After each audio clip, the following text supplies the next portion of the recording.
Assalamualaikum warahmatullahi wabarakatuh.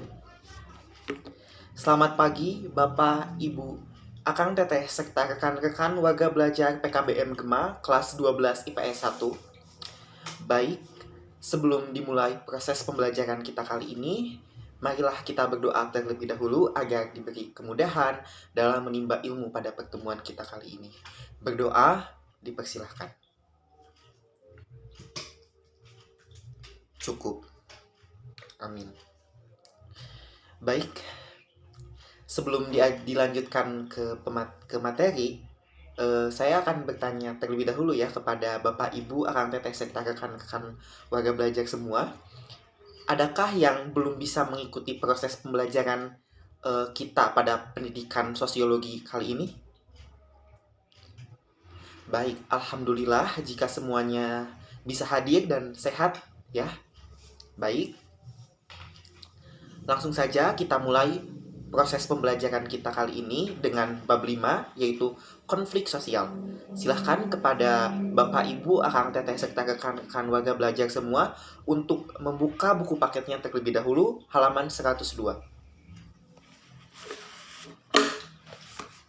Baik, di sini ada bab 5. Bab 5 tentang konflik sosial.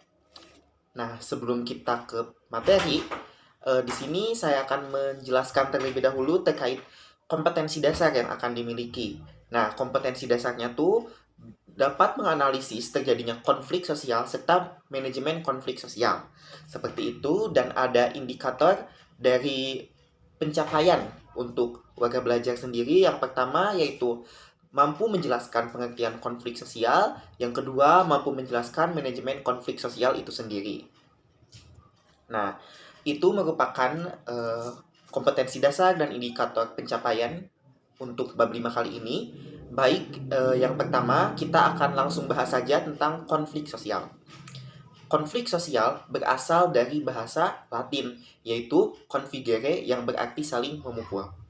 Secara sosiologis, konflik sosial merupakan proses sosial antara dua orang atau lebih yang berusaha menghancurkan pihak lain dengan cara membuatnya tidak berdaya. Nah, dalam masyarakat sejahtera dan harmonis sekalipun, pasti akan mengalami sebuah badai. Nah, badai di sini berarti sebuah pertentangan yang disebabkan oleh berbagai macam sesuai dengan konteks konflik yang terjadi. Seperti itu. Kita lanjutkan ya. Selanjutnya ada istilah konflik.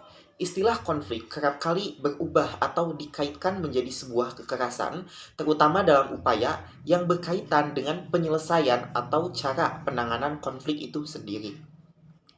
Nah, sementara kekerasan dalam masyarakat sendiri mempunyai pengertian, yaitu sebuah pertentangan yang disertai dengan tindakan atau penyerangan yang bisa dilakukan secara perorangan ataupun kelompok.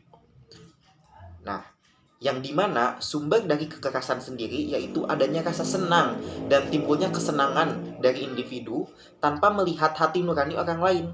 Nah, karena apa? Karena tujuannya tuh membuat orang lain tidak berdaya. Oleh karenanya dapat melakukan segala cara untuk melihat orang lain tidak berdaya, salah satunya dengan cara kekerasan. Sementara itu, istilah kekerasan berasal dari bahasa Latin, yaitu violentus yang mempunyai arti sebagai keganasan, kegarangan, serta aniaya. Nah, yang sudah jelas ya, bahwa kekerasan itu sudah merujuk pada tindakan yang dapat merugikan terhadap orang lain. Seperti itu. Baik, selanjutnya Bapak, Ibu, Akang Teteh, serta rekan-rekan warga belajar semua. Selanjutnya ada teori konflik. Nah, yang pada dasarnya adanya sebuah konflik disebabkan oleh gejolak sosial yang ada pada suatu tatanan masyarakat itu sendiri. Adapun menurut Karl Marx yang merupakan seorang pakar sosiologi sebagai pencetus awal mula teori ini, bahwa tujuan masyarakat seutuhnya adalah menciptakan kondisi masyarakat tanpa adanya kelas, yang mana prinsip yang mendasari teori konflik yaitu konflik sosial dan perubahan sosial yang selalu ada pada tatanan kehidupan masyarakat.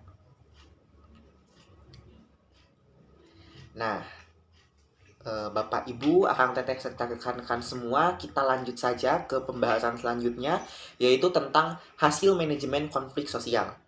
Nah, yang memiliki artian bagaimana? Yang memiliki artian bahwa hasil dari konflik itu akan seperti apa? Nah, dalam kali ini ada 3 hasil manajemen konflik sebagai berikut ini. Yang pertama, ada konflik kalah-kalah. Konflik kalah-kalah terjadi apabila tak ada satu orang pun di antara kedua belah pihak dalam mencapai tujuan yang sebenarnya. Jenis konflik ini biasanya akan terjadi apabila kedua belah pihak itu saling menghindari. Yang kedua, ada konflik menang kalah. Konflik menang kalah terjadi apabila salah satu pihak mencapai apa yang diinginkan dengan mengorbankan keinginan pihak lain. Hasil konflik ini diperoleh dari sebuah persaingan seperti itu. Nah, yang ketiga ada konflik menang-menang. Nah, konflik menang-menang di sini dilaksanakan dengan jalan menguntungkan semua pihak yang terlibat. Dalam konflik ini diselesaikan dengan cara kolaborasi. Jadi, semua persoalan diperbincangkan dan dibahas secara terbuka, secara bersama-sama. Nah, Bapak Ibu, Akang Teteh serta rekan-rekan semua, tadi sudah dijelaskan ya terkait pengertian dari konflik sosial, dari konflik juga tadi sudah. Tadi barusan sudah menjelaskan tentang manajemen konflik, manajemen hasil konflik itu seperti apa. Nah, mungkin selanjutnya saya akan bertanya terlebih dahulu, apakah ada yang ingin ditanyakan dari rekan-rekan semua terhadap materi yang sudah dijelaskan tadi? Ataukah sudah mengerti semua dan sudah dipahami?